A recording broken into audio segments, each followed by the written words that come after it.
Hello everyone.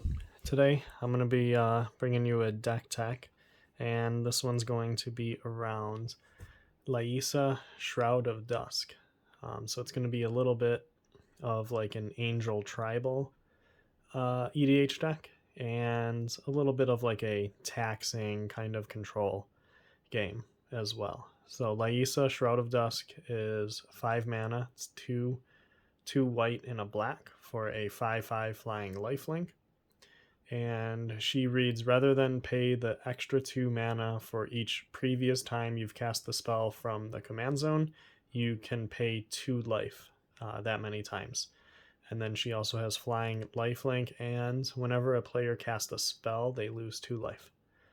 So you really want to take advantage of that last line of text there, just taxing your opponent every time they play a spell, they lose 2 life. Which is really good, especially if people are trying to combo off or play a lot of spells in a turn. And then she herself has lifelink, so you can attack for 5, and then you don't get hit as badly when you're casting spells and losing 2 life. And then also that ability to just always pay 5 mana for her from the command zone, because if she dies, you can just pay 2 life and 5 mana and bring her back out. So that's really cool. I also got the matching deck box for it from Ultra Pro. And then I even got the matching sleeves as well. Normally don't do that, but I had some extra money on Amazon, so I just wanted to get them. So now I'm going to go through. First up, we have the creatures. So we have Speaker of Heavens here. 1 mana, 1/1 vigilance and lifelink, and it taps to create 4/4 angels, so it fits the theme of the deck. We also have Bishop of Wings. It's 2 mana for a 1/4, and it has whenever an angel enters the battlefield under your control, you gain 4 life, and whenever an angel you control dies, you get a 1/1 spirit token. We also have Selfless Spirit, which is 2 mana for a 2/1 flying, and sacrifice it. Creatures you control gain indestructible until end of turn. This is really good in the deck because the deck plays a lot of sweepers to kind of control the table and make your opponents play more spells into Liesa. So you can sacrifice Selfless Spirit and save all of your creatures. Next up, we have Angel of Vitality, just 3 mana for a 2/2 flying, and if you would gain life, you gain that much life plus 1. And she also gets +2/+2 if you have 25 or more life. We also have Righteous Valkyrie. You'll notice all these angels if you play in Standard at all. These ones will probably all look familiar. So she is 3 mana for a 2/4 flying, and whenever another angel or cleric enters the battlefield under your control, you gain life equal to that creature's toughness. And as long as you have 7 life more than your starting life total, creatures you control get +2/+2. We also have Resplendent Marshal. It's 3 mana for a 3/3 flying, and when it enters the battlefield or dies, you can exile another creature card from your graveyard, and when you do, you put a +1/+1 counter on each creature you control that shares a creature type with it. Next up, we have Kambal, Council of Allocation. He's 3 mana for a 2/3, and whenever an opponent cast a non-creature spell, that player loses 2 life and you gain 2 life. So this is part of the taxing plan. We have Starnheim Aspirants. It's 3 mana for a 2/2, and angel spells you cast cost 2 less to cast. We also have Veto, Thorn of the Dusk Rose. He's 3 mana for a 1/3, and whenever you gain life, target opponent loses that much life, and you can also give all of your creatures lifelink. Next up is Eradicator Valkyrie. It's 4 mana for a 4/3. It has flying, lifelink, and hexproof from planeswalkers, and it has a boast ability of 2 mana, sacrifice a creature. Each opponent sacrifices a creature or planeswalker. We also have Keeper of the Accord. It's 4 mana for a 3/4, and it has a lot of text here. At the beginning of each opponent's end step, if that player controls more creatures than you, you make a 1/1 white token. And at the beginning of each opponent's end step, if that player controls more lands than you, you can search your deck for a basic plains and put it onto the battlefield tapped. So this is just part of the good stuff. We also have Mangara the Diplomat. It's 4 mana for a 2/4 lifelink, and whenever an opponent attacks with creatures, if 2 or more of those creatures are attacking you or planeswalkers, you get to draw a card, and whenever an opponent casts their second spell each turn, you draw a card.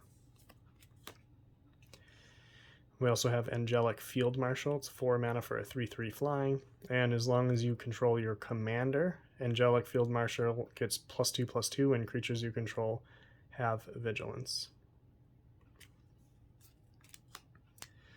We also have Seraph of the Scales, 4 mana for a 4/3 flying, and if you pay a white, it gains vigilance and until end of turn. If you pay a black, it gains Death Touch, and it also has Afterlife 2, so when it dies, you create 2 1/1 creature tokens with flying. Next up is Herald of War. It's 5 mana for a 3/3 angel with flying. Whenever it attacks, you put a 1/1 counter on it, and then angel spells and human spells you cast cost 1 less for each 1/1 counter on it. We also have the other Liesa in here, Forgotten Archangel. It's 5 mana for a 4/5 with flying and lifelink, and whenever another non-token creature you control dies, return that card to your hand at the beginning of your next end step, and if a creature an opponent controls would die, you exile it instead. So this one's also very good with all the sweepers in the deck, where you can sweep the board, and then all of your creatures will go back to your hands. All of your opponents will get exiled as well. We also have Cleaving Reaper, which is 5 mana for a 5/3 flying trample, and you can pay 3 life, and if you do, you can return it from your graveyard to your hands, activated only if you had an angel enter the battlefield this turn. We also have Grey Merchant of Asphodel. It's 5 mana for a 2/4. Everybody knows what Gary does. I got it in the cool old border too, you gotta have that. We also have Firja, Judge of Valor. It's 5 mana for a 2/4 flying lifelink, and whenever you cast your second spell each turn, you look at the top 3 cards of your deck, put one of them into your hand, and then the other 2 into your graveyard. Very sweet artwork on there. Cool frame too from Call Time. We also have Angel of Destiny, just 5 mana for a 2/6 flying double strike, and it also has a lot of text that deals with lifelink. So whenever a creature you control deals combat damage to a player, you and that player each gain that much life. And then at the beginning of your end step, if you have at least 15 more life than your starting life total, each player Angel of Destiny attacked this turn loses the game. Next up is Breathkeeper Seraph, 6 mana for a 4/4 flying soulbound, and when it's paired with a creature each of those creatures has, when this creature dies, you may return it to the battlefield under its owner's control at the beginning of the next upkeep. There's also Magister of Worth, 6 mana for a 4/4, and it has Will of the Council, so when it enters the battlefield, starting with you, each player votes for Grace or Condemnation. If Grace gets more votes, each player returns each creature card from his or her graveyard to the battlefield. If Condemnation gets more votes, or the vote is tied, destroy all creatures other than Magister. We also have Sunblast Angel, which is 6 mana for a 4/5 flying, and when Sunblast Angel enters the battlefield, destroy all tapped creatures. We also have Valkyrie Harbinger, 6 mana for a 4/5 flying lifelink, and at the beginning of each end step, if you gain 4 or more life this turn, you create a 4/4 white angel token with flying and vigilance. We also have Bruna the Fading Light, which is 7 mana for a 5/7. When you cast it, return target angel or human creature from your graveyard to the battlefield, and it has flying and vigilance. I actually don't have the other half in here, Gisela the Broken Blade. I kind of wanted to go over this in the beginning, but it's a little bit more budget friendly. It's basically what I like to call budget, but with the cards I have owned already. So I didn't put any more than like $5 or $10 into the deck. And as I say budget, here's a Vampiric Tutor. But I already own this. I pulled it from a pack.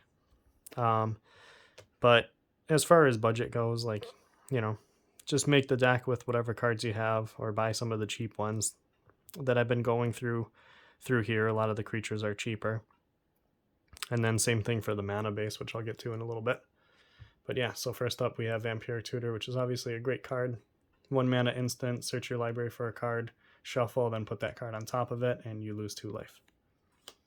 We also have Land Tax, which again is also a pretty expensive card, but it's very good.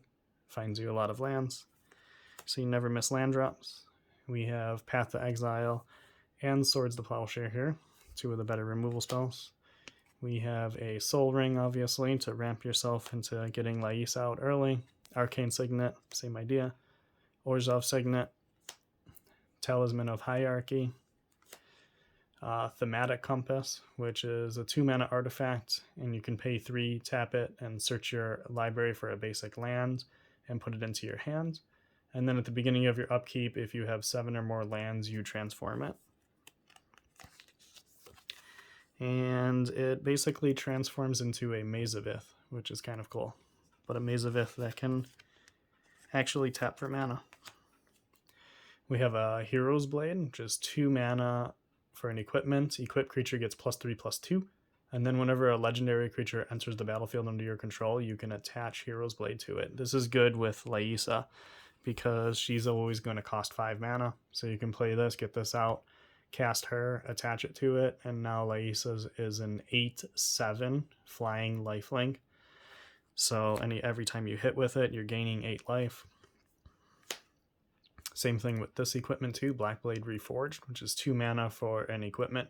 Equipped creature gets +1/+1 for each land you control, and you can equip a legendary creature for just 3 mana. So that can make Liesa or any of the other legendary creatures in the deck huge. There's a Dam. Awesome card from Modern Horizons 2. It's 2 mana, it destroys a creature, and it can't be regenerated, but then you can overload it for 4, and it basically just turns into a Wrath of God. We also have Demonic Tutor, which doesn't need any introduction. Once again, this one I pulled out of a pack too, so that's why it's in here. We have a Sign in Blood, just for getting some card advantage. 2 mana, target player draws 2 cards and loses 2 life. We have a Book of Exalted Deeds, just 3 mana, legendary artifact. At the beginning of your end step, if you gain 3 or more life this turn, you get to create a 3/3 white angel. And then it also has that ability where you can exile it and make an angel into a platinum angel. We have Read the Bones for some more card advantage. So 3 mana, scry 2, you draw 2 cards, lose 2 life. We also have Kaya's Guile, 3 mana, and you get to choose 2 of these abilities. Each opponent sacrifices a creature, exile all cards from each opponent's graveyard, create a 1/1 black spirit token with flying, or you gain 4 life. And then if you entwine it for 3 extra mana, so 6 total, you get to choose all those abilities. We have a Mortify, simple, destroy target creature or enchantment. Generous Gift, destroy target permanent, its controller gets a 3/3. We have Anguished Unmaking, this is the one from a Secret Lair. It is 3 mana, you can see it right there. And it's an instant, and it says exile target non-land permanent, you lose 3 life. We also have a Vindicate, which is also very simple, just 3 mana, destroy target permanent. I like this one with the art where it shows an angel, so it fits the theme of the deck, and it's very good borderless art too. Dismantling Wave, which is 3 mana for a sorcery. For each opponent, destroy up to 1 target artifact or enchantment that player controls. And then it also has Cycling for a steep cost of 8 mana, but when you cycle it, you destroy all artifacts and enchantments. Just the 3 mana mode is actually very good. You basically get a 3-for-1 out of it. If you have 3 opponents that should have an artifact or enchantment. We also have Oketra's Monument. 3 mana artifact, white spells you cast cost 1 less, and whenever you cast a creature spell, you get a 1/1 with Vigilance. We also have a Japanese, forgetting the name. This is awkward. But it's basically the one that, stops you from dying. Stops your life total from changing and phases out all of your permanents. We have a Cosmo Elixir, 4 mana artifact. At the beginning of your end step, draw a card if your life total is greater than your starting life total, and then otherwise you gain 2 life. We also have a Chord of Grace, which is 4 mana. When it enters the battlefield, you become the monarch, And then at the beginning of your upkeep, you create a 1/1 white spirit token with flying. If you're the monarch, though, you create a 4/4 white angel. And we also have a Chroma's Will, which is 4 mana instant. Choose one, but if you control your commander, you get to choose both of these modes. So creatures you control gain flying, vigilance, and double strike until end of turn, or creatures you control gain lifelink, indestructible, and protection from all colors until end of turn. It's a very good spell. It can save your board from any kind of sweeper. It can also just win you the game by giving your creatures protection and double strike. And we also have Firja's Retribution, which is 4 mana for a saga. Chapter 1 is create a 4/4 white angel token with flying and vigilance. Chapter 2 is until end of turn, angels you control gain tap, destroy target creature with power less than this creature's power. And then chapter 3 is angels you control gain double strike until end of turn. Next up is Starnheim Unleashed, which is 4 mana for a sorcery. You create a 4/4 white angel token with flying and vigilance, but if the spell was foretold, you create X of those tokens instead. And the foretell cost is an initial 2 to foretell it, and then when you cast it for its foretell cost, it's XX and a white. We also have, we're getting up to the sweepers here, so we have Divine Reckoning, which is 4 mana. Each player chooses a creature they control and then destroy the rest, and it also has flashback for 7. There's a lot of sweepers in here that keep one creature on the field, and I do that just because of Liesa. Because if you sweep the board and then you just keep her, whenever all of your opponents have to rebuild with all their spells, they just keep on losing 2 life for every creature that they need to rebuild with. We also have Single Combat, just 5 mana. Each player chooses a creature or planeswalker they control, then sacrifices the rest. And then players can't cast creatures or planeswalkers until the end of your next turn. We also have Slash the Ranks, just 5 mana, destroy all creatures and planeswalkers except for commanders. Boon Reflection, 5 mana enchantment. If you would gain life, you gain twice that much life instead. We also have Hour of Revelation, which is 6 mana total, but it costs 3 less if there's 10 or more non-land permanents on the battlefield, and then you get to destroy all non-land permanents. We also have Austere Command, just 6 mana, and you get to choose 2, destroy all artifacts, destroy all enchantments, destroy all creatures with converted mana cost 3 or less, or destroy all creatures with converted mana cost 4 or greater. So it's kind of like a versatile sweeper. This is probably going to get replaced with Farewell out of the new Kamigawa set. This was recorded right before that set came out. Also, the Japanese card, I don't know why I was blanking on the name, it's Teferi's Protection. It's got Teferi right in the artwork. Yeah, this will probably be getting replaced by Farewell. We also have Vanquish the Horde, which is 8 mana, but it costs 1 less for each creature on the battlefield, and then you destroy all creatures. So if there's 6 creatures on the field, this is just 2 mana destroy all creatures. There's also an Amiria's Call, which doubles as a land, but it's also a 7 mana spell that can create 2 4/4 white angel tokens with flying. And there's also Heliod's Intervention, which is X and 2 white. You choose one. You can destroy X target artifacts and or enchantments, or target player gains twice X life. And then we get to the lands. Like I said, for the lands, you can kind of make this your own way. Like, I have a lot of fetches and shocks and everything, but if you don't have access to those, or don't want to put them in here, that's fine. You don't have to. There's Prismatic Vista, which can get any kind of basic land. There's Urborg, which turns all of your lands into swamps. Some cheaper ones are like Caves of Koilos. Obviously, Command Tower. Everybody should have access to that. There's Godless Shrine, Isolated Chapel, Marsh Flats, the Snarl. This is not expensive, so you can definitely pick that up for the deck. There's an Opal Palace, which is a pretty good land in this deck when you keep on casting your commander. We have a Silent Clearing, Vault of Champions, Vault of the Archangel, There's a Tainted Field, which is not an expensive land. That's a good dual land. There's a Snowfield Sinkhole, which is also not expensive at all. Shattered Sanctum out of the new Innistrad sets. Temple of Silence, which is dirt cheap, so you can definitely put that into any kind of budget, and it's a good land. There's a Concealed Courtyard. This land's really cool in the deck. Great Hall of Starnheim. It enters the battlefield tapped, and it just adds a black, but you can pay 3 and tap it and sacrifice it. And you have to sacrifice a creature too. But you get to create a 4/4 white angel token with flying and vigilance. Just cast it as a use it as a sorcery. That's kind of cool though. It's a land that can turn into an angel. There's a Shambling Vent. This land's pretty nice in here because it is a creature with lifelink. We have the Black-White Pathway, which is also not too expensive, so it's good for any kind of budget.